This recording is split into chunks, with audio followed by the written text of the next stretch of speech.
தமிழ்நாட்டுக்குள்ள இருதுருவ அரசியல் நீண்ட காலமா இருந்துச்சு. மூன்றாவது முனை போட்டிங்கிறது அப்பப்ப நடந்திருக்குது. திமுகவிலிருந்து அதிமுக உடைஞ்சி காங்கிரஸ் பின்னுக்கு போயிருச்சு. அதிமுக உருவானதுனால காங்கிரஸ் இதுவரையிலும் வரல. அதிமுகவை அன்னைக்கு திமுகவை வீழ்த்துவதற்காக எம்ஜிஆர் அன்னைக்கு ஊக்கப்படுத்திய காங்கிரஸ், அப்ப காங்கிரஸ் தான், பிஜேபி ஒரு கட்சி கிடையாது, அப்ப காங்கிரஸ் தான். இப்ப காங்கிரஸ் என்ன பண்ணாங்கன்னா, திமுக அடுத்து ஆட்சி வரக்கூடாது, அவங்கள வீழ்த்தணும் அப்படின்னா அவரை எதிர்த்து நிற்கிற எம்ஜிஆரை ஊக்கப்படுத்தணும் அப்படிங்கிற ஒரு ஸ்ட்ராட்டஜி எடுத்தாங்க. இப்போ அதிமுகவுக்கு அன்னைக்கு ஆதரவு பெரிய அளவில் இருந்தது, தேசிய கட்சியுடைய ஆதரவு. அவர் தொடர்ந்து உயிரோடு இருக்கிறவர்கள் அவர் தான் முதலமைச்சர். அப்பவே திமுகவுக்கு எதிரான வெறுப்பு வலுவாக தொடங்கிவிட்டது. அதன் பிறகு திமுகவில் இருந்து மதிமுக உருவாச்சு. மதிமுகவும் திமுகவை எவ்வளவு அடிக்க முடியுமோ அடித்தாங்க. அந்த வெறுப்பு பெருகிச்சு. அதன் பிறகு அதே காலகட்டத்தில் ராமதாஸ் ஒரு கட்சியை தொடங்கினார். அவருடைய பேச்சு இங்கே கடந்த காலத்தில் எடுத்து பார்த்தீங்கன்னா, வன்னிய சமூகத்தின் முதல் எதிரியே கருணாநிதி அப்படிதான் ஆரம்பிப்பார். திமுகவுக்கு எதிரான வெறுப்பு அரசியல் அப்பவும் தொடங்கிச்சு. தொடர்ச்சியாக அதுக்கடுத்து விஜயகாந்த், அதுக்கப்புறம் நாம் தமிழர், அதுக்கடுத்து விஜய் அப்படின்னு வந்து அந்த தொடர் தாக்குதல்களால் இன்னைக்கு இந்த மாற்றம் நிகழ்ந்திருக்கு. அரசியலில் திராவிட கட்சிகளை வீழ்த்தக்கூடிய ஒரு மாற்றம் நிகழ்ந்திருக்கிறது. ரெண்டு கட்சி வலுவா இருக்கிறதுனால ரெண்டு பேருமே மாறி மாறி வரதுனால எந்த தேசிய கட்சி இங்க வந்து பாடாப்பட்டு பார்க்கறாங்க முடியல, படாத பாடுபட்டு பார்க்கறாங்க முடியல, பகீரத முயற்சி பண்ணி பார்க்கறாங்க முடியல. காங்கிரஸாலையும் மேல வர முடியல, பிஜேபியாலும் மேல வர முடியல. ஏன்னா இங்க இருதுருவ அரசியல் தான். அந்த இருதுருவ அரசியல்ல மூன்றாவதா எந்த கட்சி உருவானாலும் அவங்களால 8% மேல போக முடியல, அல்லது 10%, அவ்வளவுதான். ராமதாஸ் அவர்களும் 8% போனாரு, வைகோ அவர்களும் 8% போனாரு, விஜயகாந்த் அவர்கள் 10% போனாரு, நாம் தமிழர் கட்சி 8% போச்சு. அதுக்கப்புறம் அவங்களால போக முடியல. இப்ப விஜய் 30% வந்துட்டார், 20-25% மேல.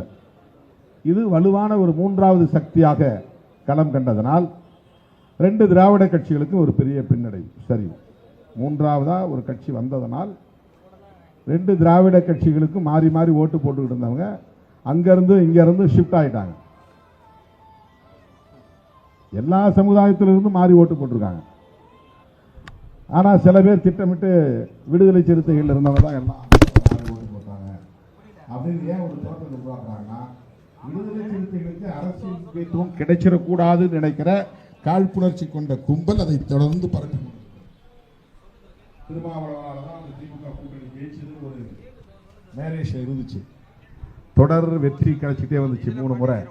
அதுக்கெல்லாம் 2016க்கு பிறகு திமுக 2019 நாடாளுமன்ற தேர்தல், 2021 சட்டமன்ற தேர்தல், 2024 நாடாளுமன்ற தேர்தல், இடையிலே வந்த உள்ளாட்சி தேர்தல், இதில் தொடர் வெற்றி சந்தித்த நிலையில் பொதுமக்கள் மத்தியில் ஒரு கருத்துருவாக்கம் எழுந்தது. என்னன்னா, விடுதலை சிறுத்தைகள், தலித் மக்கள் இந்த அணியை வெகுவாக ஆதரிக்கிறார்கள், அதனால இந்த வெற்றி.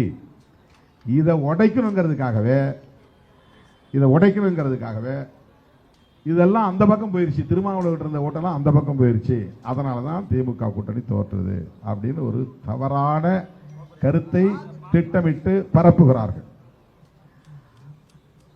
ஒரு தொகுதியில் வந்து விசிக இருந்ததனால 400க்கு 350 ஓட்டு விழுந்த காலம் இருந்தது. அந்த 350 என்பது இப்ப 250 ஆயிருக்கலாம். ஆனா எஸ்சி அல்லாத தொகுதியில, எஸ்சி அல்லாத மக்கள் வாழக்கூடிய வாக்கு வங்கிகள்ல 400 ஓட்டு இருக்குன்னா 100 ஓட்டு தான் வாங்கினாங்க. அவங்களுக்கு இப்ப அது வந்து 30 ஓட்டா குறைஞ்சு போச்சு, அல்லது 20 ஓட்டா குறைஞ்சு போச்சு. அதை யாரும் பேசுறது இல்லை.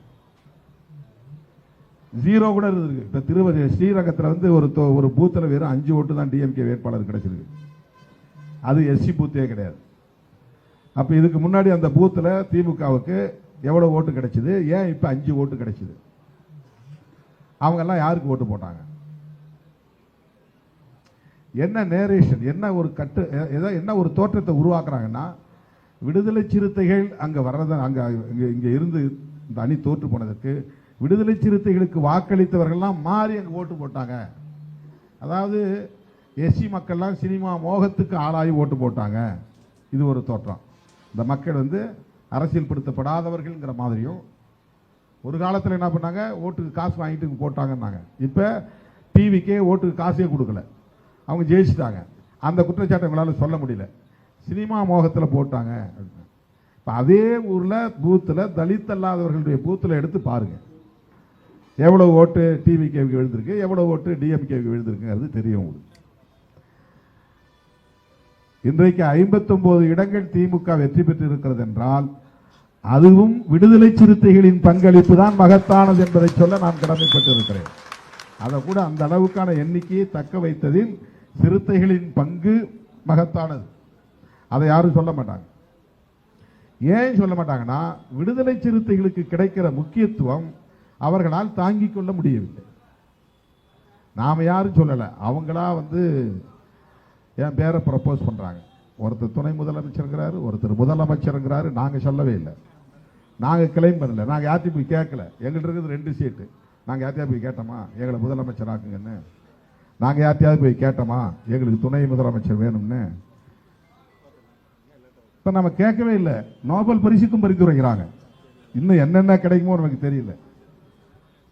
நோபல் பரிசுக்கும் பரிந்துரைக்கிறார்கள். விடுது நான் பாட்டி செவனேன்னு இங்க உட்கார்ந்து இருக்கிறேன். உங்களுக்கு கூடவே கடந்து உங்க மூச்சு காற்று சுவாசித்து கிடக்கிறேன். நான் 20 மணி நேரம் ஒரு நாளைக்கு கும்பல்லே கடந்து உழல்றேன்.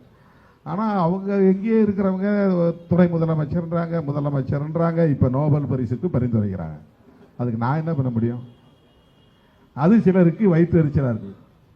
இந்த வயிற்றெரிச்சல் தாங்க முடியாமல் மீடியாவில் அவன் கூட பேசுறாங்க. ஏதோ நான் சொல்லி தான் வந்து டிஜிபியை போட்டாங்க, நான் சொல்லி தான் வந்து டிவிஎஸ்சிக்கு தலைவரை போட்டாங்க, நான் சொல்லி தான் வந்து லாண்ட் ஆர்டர் போட்டாங்கிற மாதிரி தவறான தகவல். யாருக்கும் நான் சொல்லலை, நான் சொல்லியும் போடலை, அது உண்மையும் இல்லை.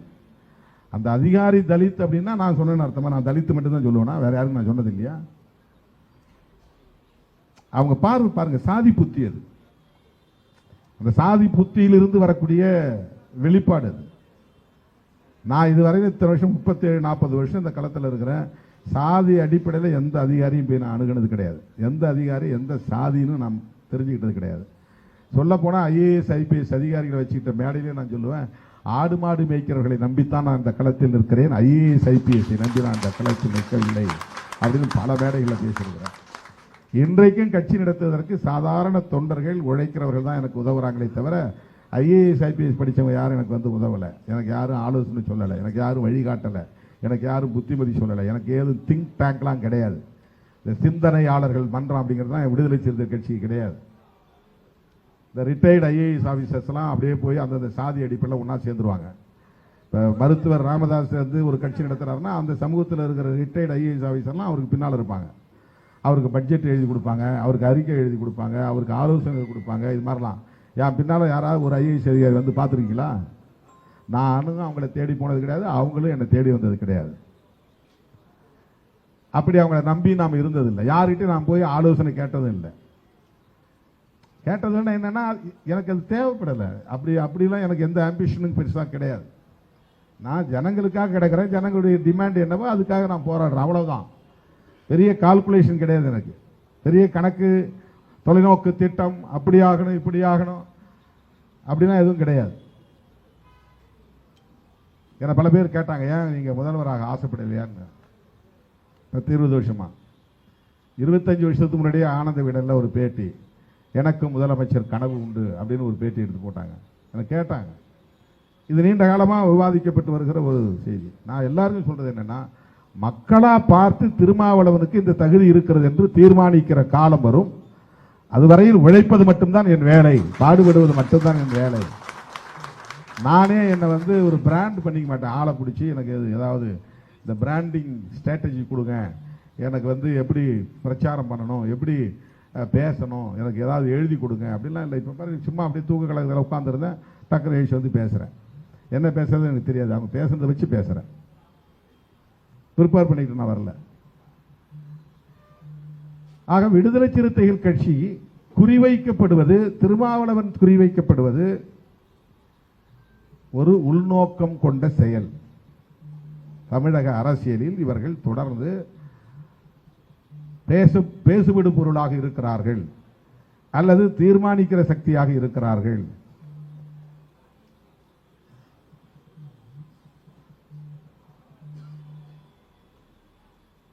உடனே வாய்க்கு வந்ததையெல்லாம் பேசுகிறார்கள். அதைத்தான் எங்கள் தம்பிங்க சொன்னாங்க. தோழர்களே, கேள்வி கேட்குறவங்க இப்போ ஒருத்தர் பார்த்து என்ன கேட்குறாரு, நீங்கள் வந்து ஆர்எஸ்எஸ் பெற்ற பிள்ளைன்னு விஜய் அவர்களை வந்து விமர்சிச்சிங்களே, அப்புறம் எப்படி அவரோட போய் நீங்கள் கூட்டணி சேர்ந்தீங்கன்னு கேட்குறாங்க.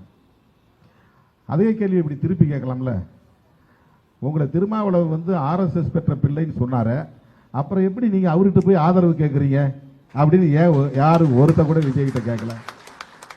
கேட்கணுமா இல்லையா? இதுதானே நியாயம், இதுதானே ஜனநாயகம். திரு விஜய் அவர்களே, உங்களை அவ்வளவு கடுமையாக திருமாவளவன் விமர்சித்தாரு, ஆர்எஸ்எஸ் பெற்ற பிள்ளைன்னு சொன்னாரு, அவர்கிட்ட நீங்க வந்து வெளிப்படையாக ஆதரவு கேட்குறீங்க அப்படின்னு கேட்டிருக்கணும். கேட்க மாட்டாங்க. திமுகவோடு நட்பு தொடர்வதுன்னு சொல்லிட்டோம்.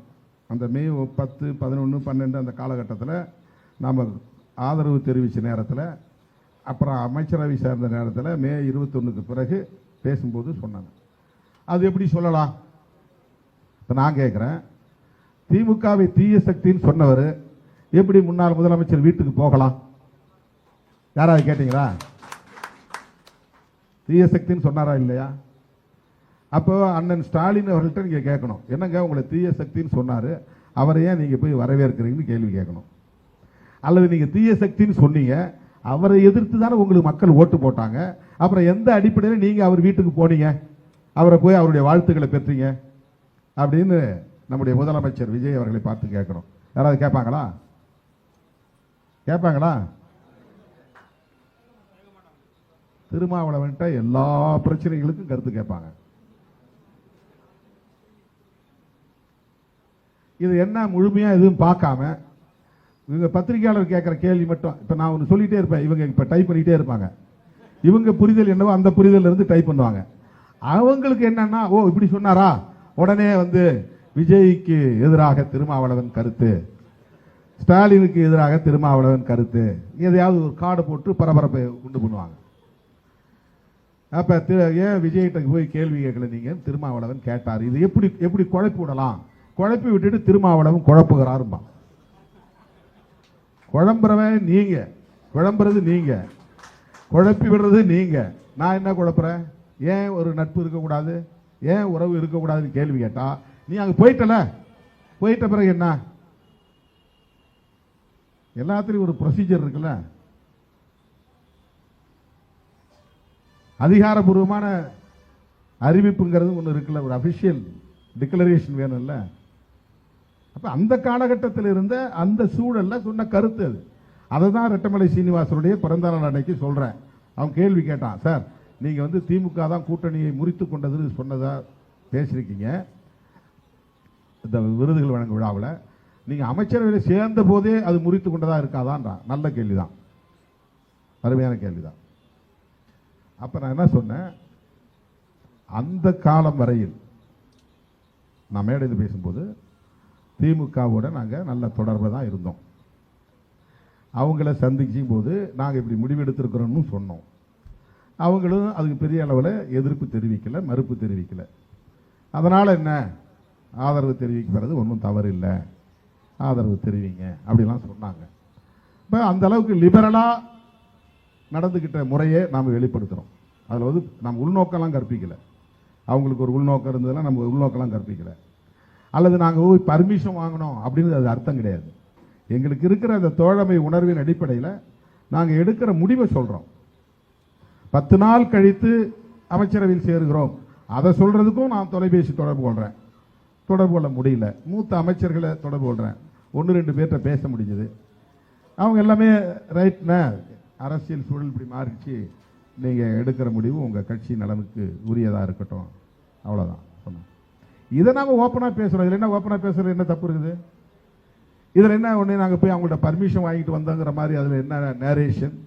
பர்மிஷன் வாங்க வேண்டிய தேவை என்ன இருக்குது? அவங்களும் இதை வந்து தடுக்க முடியாது அல்லவா? அரசியல் சூழல் தலைகீழ மாறி இருக்கு.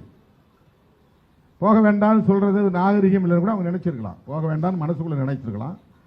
ஆனா போறணும்னு முடிவு பண்ண பிறகு அதை தடுக்க வேண்டாம், அது நாகரிகம் இல்லை அப்படின்னு நினைச்சிருக்கலாம்.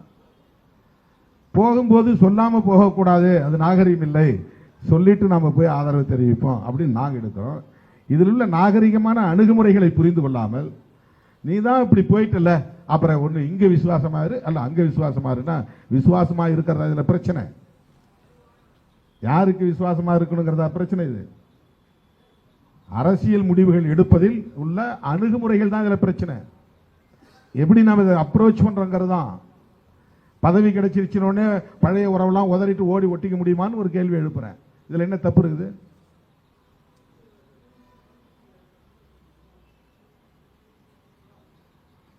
ஒரு விஷயத்தை நீங்க புரிஞ்சுக்கணும், கட்சி தோழர்கள் ஒன்று புரிஞ்சுக்கணும். உளவியலாக நம்மை பலவீனப்படுத்த பார்க்கிறார். எப்படின்னா திருமாவளவன் இப்ப வந்து அப்படியே மாறி மாறி பேசுறாரு, தடுமாறுறாரு. என்ன எனக்கு தேவை இருக்கு, நான் தடுமாற வேண்டிய தேவை என்ன இருக்கு? நான் பேலன்ஸியா அரசியலை பண்றேன். யாரையும் நான் வந்து பகை உணர்ச்சியோடு அணுகவில்லை, யாரிடத்திலும் பகையை வளர்த்துக் கொள்ள நான் விரும்பவில்லை, யார் மீதும் பழி வாங்கும் எண்ணம் எனக்கு இல்லை. இப்ப கூட நான் சொல்றேன், திமுக காரங்களையோ அல்லது நம்மளை விமர்சிக்கக்கூடிய மதிமுக மற்ற யாரையும் சரி, தயவு கூர்ந்து யாரும் சமூக ஊடகங்கள்ல எதுவுமே பேசாதீங்க, வேண்டாம். அது நமக்கு டிஃபென்ஸே கிடையாது.